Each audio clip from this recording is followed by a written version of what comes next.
రాత్రి. గడియారంలో సూది నెమ్మదిగా కదులుతోంది. 12 దాటిన తర్వాత ఈ కథ మొదలవుతుంది. ఇది ఒక యక్షిణి కథ కాదు. ఇది ఒక మనిషి తన జీవితాన్ని తానే నరకంగా మార్చుకున్న కథ. దేవరకొండపల్లె ఒక చిన్న గ్రామం. పక్కనే అంతులేని అడవి. ఆ అడవిలోకి సూర్యుడు దిగిపోయిన తర్వాత ఎవరూ వెళ్లరు. గ్రామంలో ఒకే మాట వినిపిస్తుంది. అడవిలోకి వెళితే తిరిగి మనిషిలా రారు. రఘు వయసు 28. నగరంలో ఉద్యోగం పోయింది. అమ్మ మంచాన పడిపోయింది. డబ్బు లేదు, ఆశ లేదు. అతని జీవితంలో అన్ని తలుపులు మూసుకున్నట్టు అనిపిస్తున్న రోజు. గ్రామంలో ఒక ముసలివాడు చెప్తాడు, అడవిలో పాత ఆలయం ఉంది. అక్కడ దాచిన ధనం ఉంది. కాని అది యక్షిణి కాపలా. రఘు నవ్వాడు. భూతాలు, యక్షిణులు ఇవన్నీ కథలే. అతను నమ్మలేదు. ఆ రాత్రే ఒక చిన్న టార్చ్ పట్టుకుని అడవిలోకి అడుగుపెట్టాడు. మొదటి అడుగు వేసిన క్షణమే గాలి మారిపోయింది. చెట్లు దగ్గరగా వచ్చాయి. నిశ్శబ్దం బరువుగా మారింది. ప్రతి అడుగు వెనుక ఎవరో ఉన్నట్టు అనిపించింది. అడవిలో కొద్ది దూరం వెళ్ళాక ఒక నవ్వు వినిపించింది. అది ఆడ నవ్వు. మెల్లగా, చాలా మెల్లగా. ఎవరు అని రఘు అడిగాడు. సమాధానం లేదు. కాని చెట్ల మధ్య ఒక ఆకారం కదిలింది. ఆమె బయటికి వచ్చింది. తెల్ల చీర, అందమైన ముఖం, అసహజమైన ప్రశాంతత. ఆమె మాట్లాడింది. ఈ అడవిలో నువ్వు ఏం వెతుకుతున్నావు? ఆ గొంతు చెవుల్లో కాదు, మనసులో నేరుగా వినిపించింది. రఘు అబద్ధం చెప్పాడు. దారి తప్పిపోయాను. ఆమె నవ్వింది. ఆ నవ్వులో ఏదో తేడా ఉంది. ఆమె అడుగులు వేసింది. అప్పుడు రఘు గమనించాడు. ఆమె కాళ్ళు వెనక్కి తిరిగి ఉన్నాయి. ఆ క్షణంలో రఘు శరీరం మొత్తం చల్లబడిపోయింది. గుండె ఆగిపోయినట్టు అనిపించింది. నువ్వు ఎవరు అని వణికే గొంతుతో అడిగాడు. ఆమె తల వంచింది. నన్ను ఇక్కడ యక్షిణి అంటారు. ఆ మాటతోనే అడవి మొత్తం కంపించింది. ఆమె ముఖం మారడం మొదలైంది. కళ్ళు ఎర్రగా మండాయి. పళ్ళు పొడవయ్యాయి. జుట్టు నేలమీద పాకింది. ఆమె అరుపు. నన్ను చూసినవాడు తిరిగి వెళ్ళడు. రఘు పరుగెత్తాడు. కాని అడవి మారిపోయింది. దారి తిరిగిపోయింది. చెట్లు గోడలయ్యాయి. ఆమె నవ్వు అతని చుట్టూ తిరుగుతోంది. ఆమె అతని ముందుకు వచ్చింది. నీ భయం నాకు ఇష్టం. నీ డెస్పరేషన్ నాకు కావాలి. అతని అమ్మ ముఖం చూపించింది. ఆమె బాధ, ఆమె కన్నీళ్లు. నీ అమ్మ బ్రతకాలా అని అడిగింది. రఘు కేక పెట్టాడు. అవును. ఆమె చిరునవ్వు నవ్వింది. అయితే నువ్వు నాకోసం పనిచేయాలి. అడవి చీకట్లో రఘు మోకాళ్లపై కూలిపోయాడు.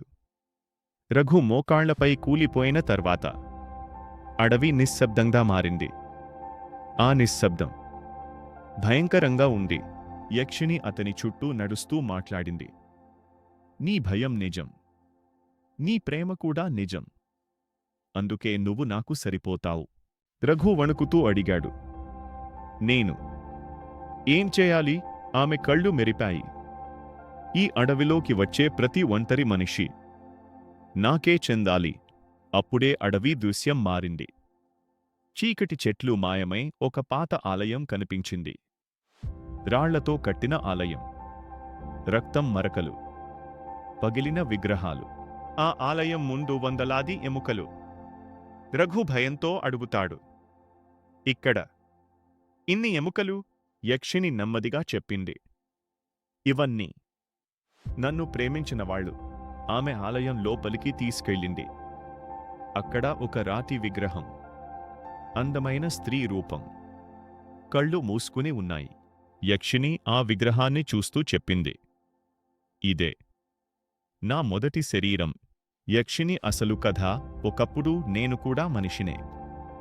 ఈ అడవిలోని గ్రామంలో నన్ను ప్రేమించిన ఒక రాజు ఉన్నాడు. అతని శత్రువులు నన్ను బలిగా ఇచ్చారు. నా ప్రాణాలు తీసేటప్పుడు నేను చేసిన శాపమే నన్ను యక్షిణిగా మార్చింది. ఆమె గొంతు కోపంతో కంపించింది. అప్పటినుంచి ప్రేమ పేరుతో వచ్చే ప్రతి మనిషి నాకు బలి. రఘు ఏడుస్తూ చెప్పాడు.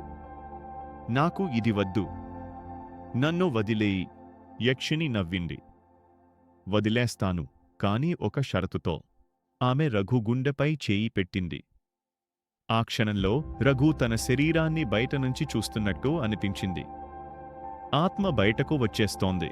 యక్షిణి చెప్పింది, నీ శరీరం నీదే ఉంటుంది, కాని నీ ఆత్మ నాకే చెందుతుంది. ఆ రోజునుంచి రఘు మారిపోయాడు. పగలు సాధారణ మనిషిలా కనిపిస్తాడు. రాత్రి అడవిలో యక్షిణి కోసం మనుషులను వెతుకుతాడు. గ్రామంలో మాయమయ్యే వాళ్లు పెరిగారు. అడవిలో అరుపులు, నవ్వులు, రక్తం వాసన. గ్రామస్థులు అర్థం చేసుకున్నారు. యక్షిణికి కొత్త సహాయకుడు వచ్చాడు. ఒకరోజు రఘు తన అమ్మను కలుస్తాడు. అమ్మ ఆరోగ్యంగా ఉంది. అమ్మ అతని చేతిని పట్టుకుని అడుగుతుంది, నువ్వు ఏదో మారిపోయావు నాన్న. రఘు కళ్లలో నీళ్లు. అతనికి నిజం చెప్పే ధైర్యం లేదు. ఆ రాత్రి యక్షిణి అతని ముందు నిలబడి చెప్పింది, నీ పని పూర్తయింది. ఇప్పుడు నువ్వు ఈ అడవిలో భాగమే.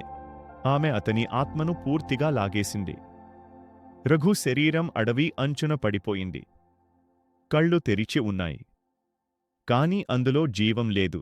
ఇప్పుడు ఆ అడవిలో ఇద్దరు యక్షిణులు ఉన్నారు. ఒకటి పాతది, ఒకటి కొత్తది. గ్రామంలో ఇప్పటికీ ఒక మాట చెప్తారు, రాత్రి అడవిలో ఒక మనిషి పిలిస్తే వెనక్కి తిరిగి చూడకండి. ఎందుకంటే అది మనిషి కాదు, అది యక్షిణి. ఈ కథ ఇక్కడ ముగియదు.